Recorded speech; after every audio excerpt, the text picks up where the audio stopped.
Great. ఇక IPL కు break. వారం రోజుల పాటు ఐపీఎల్ నిలిపివేస్తున్నట్టు బీసీసీఐ శుక్రవారం ప్రకటించింది. ప్రస్తుత పరిస్థితుల్లోనూ ఇతర విషయాల కంటే దేశ ప్రయోజనాలే తమకు ముఖ్యమని స్పష్టం చేసింది. తొలుత లీగును నిరవధికంగా వాయిదా వేస్తున్నట్లు వార్తలు వచ్చినప్పటికీ బోర్డు ఒక వారమే అని స్పష్టత ఇచ్చింది. మార్చి 22 నుంచి ఈ నెల 25 వరకు షెడ్యూల్ చేసిన ఐపీఎల్ 18వ సీజన్ లో ఇంకా 16 మ్యాచ్లు మిగిలి ఉన్నాయి. మిగతా మ్యాచ్ల షెడ్యూల్ వేదికలు తర్వాత ప్రకటిస్తామని బీసీసీఐ ప్రకటించింది. అది మంచి పరిణామమే. మా యుద్ధం టెర్రరిస్టులతోనే.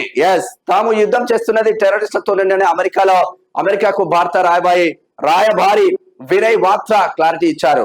పాల్గామ్ లో అమాయకులను చంపిన రాక్షసులను శిక్షించి తీరుతామని, టెర్రర్ అటాక్ బాధితులకు న్యాయం చేస్తామని ఆయన స్పష్టం చేశారు. ప్రస్తుత తాము ఆ పనిలోనే ఉన్నామని తెలిపారు. ఇక్కడ ఎవరు వినయ్ వాత్రా మన భారత రాయబారి అమెరికాకు తెలిపిండు. మనం చేసే ఏదైతే ఉందో పాకిస్తాన్ పౌరుల పైన కాదు, పాకిస్తాన్ దేశం పైన కాదు, మన భారతదేశ హిందువులను టార్గెట్ చేసుకుంటూ మతం అడిగి చంపిన ఈ ఉగ్రవాదులే లక్ష్యంగా మనోళ్ళు టార్గెట్ చేస్తా ఉన్నారు. భారతదేశ ఆర్మీకి, త్రివిధ దళాల అందరికీ మన భారత